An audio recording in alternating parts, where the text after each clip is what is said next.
Welcome to my 17th video. I'm a few days late getting this one out, but I have really struggled with what to talk about this week. Wisdom is the only thing that I can come up with. The reason wisdom has been on my mind is because I've been contemplating how to move forward with the knowledge and understanding I received in my last video about my struggle with prayer. However, for the last 10 days, I have resisted the Lord's prompting to talk about wisdom because I don't want to talk about it. Wisdom is a dangerous topic. How do you discuss topics like wisdom and intelligence without sounding pompous and arrogant, or worse, foolish and uninformed, particularly when you are talking about yourself? But it's all I've got, so here it goes. The Bible speaks very little about intelligence, well, at least in regards to what we think of as IQ. However, it does spend copious amounts of time speaking about wisdom. Oh man, I'm going to get eaten alive in this one. Fortunately, there is enough of me to stock a Vegas buffet. Feel free to comment on the video. I'm happy to engage in polite debate. Now back to the video. From the study I have done for this video, I have decided to define wisdom as God's opinion, or perhaps the what would Jesus do idea. I support this thought with Proverbs 9:10. The fear of the Lord is the beginning of wisdom, and the knowledge of the Holy One is insight.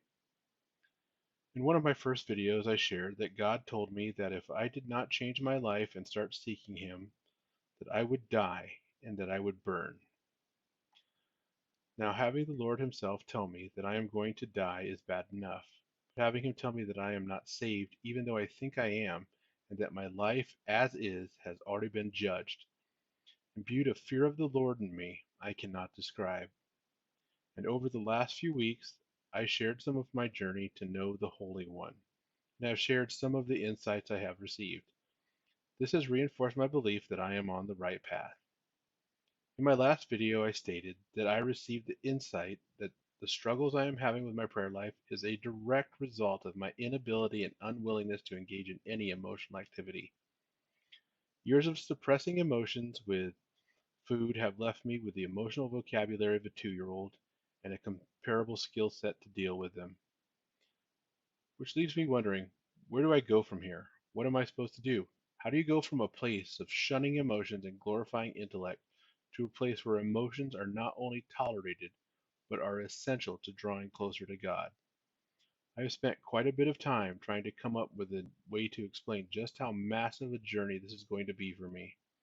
I am what you might call an intellect supremacist, and working on this video is really the first time I've taken a hard look at my emotional bigotry. I may have verbalized it a time or two in the past, but I have for as long as I can remember had a fair bit of disdain for emotionally driven people and contempt for the emotions they bring. I have no use for them or their feelings beyond what labor they can provide me, and only tolerate them in my life because I can't shove them in a barn like the animals they are. I have imagined a world where these non-essential, blubbering idiots just stayed out of my way, and Shelter in Place turned my dream into a reality, and it's everything I thought it would be. I think I might have gotten the wrong lesson from Shelter in Place. Anyway, I reread that last bit and decided to keep it. I think there may be just a touch of hatred being expressed in it, and that is what came out from just thinking about looking at my emotions. Just imagine what it will be like when I actually do look at them. I want you to remember what I just said and use it as a benchmark for the change God is going to make in me. I quoted Romans 12:2 in my second video and said I wanted God to transform me by the renewing of my mind. He has already begun. This is evidenced by the fact I even shared those thoughts, or by the fact that I have been convicted by them. Where was the love of Christ in them? How about the fruits of the Spirit? Not a one. Nor is there any mercy on display. I am not content to let this darkness continue to live inside me. This is the flesh that the New Testament speaks of. Romans 8:6-8 says, "The mind governed by the flesh is death, but the mind governed by the Spirit is life and peace." The mind governed by the flesh is hostile to God. It does not submit to God's law, nor can it do so. Those who are in the realm of the flesh cannot please God.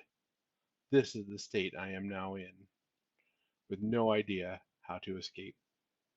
This brings me to wisdom. I am in need of a lot of wisdom. I have always thought of wisdom as the application of intelligence to knowledge, but this thinking is flawed, because wisdom is of God, and wisdom has an emotional and spiritual component aside from knowledge and intelligence. Wisdom is most definitely something other. Proverbs 2:10 says, "For wisdom will enter your heart, and knowledge will be pleasant to your soul." This makes it sound as if intelligence may not even be required for wisdom. It doesn't say wisdom will enter your mind and be pleasant to your thoughts. Keeping all of this in mind, I now face the next step on my journey towards spiritual and physical healing. God has told me what my next step is. He told me I need to fast. He hasn't told me it's time to start yet, but He has told me it needs to happen. I have some specific details about how it's supposed to go down, but what I don't have is the wisdom on how to even approach it. Now, if you think my aversion to emotional people is severe, that is nothing compared to the aversion I have to spending a couple of days not eating. I won't share my thoughts on not eating since none of it could be repeated. This is why I need wisdom on how to approach this task. Since wisdom is from God, it provides perfect answers. Wisdom takes into account all things and does what is right. The wise thing to do may not always be the smart thing to do. Sometimes doing the right thing means considering not just whether something can be done, but if it should be done. Sometimes the wise thing to do seems foolish.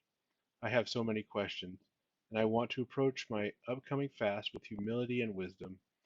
I firmly believe that when I complete my fast, I will be transformed, and I will experience a major milestone in my quest for physical and spiritual healing.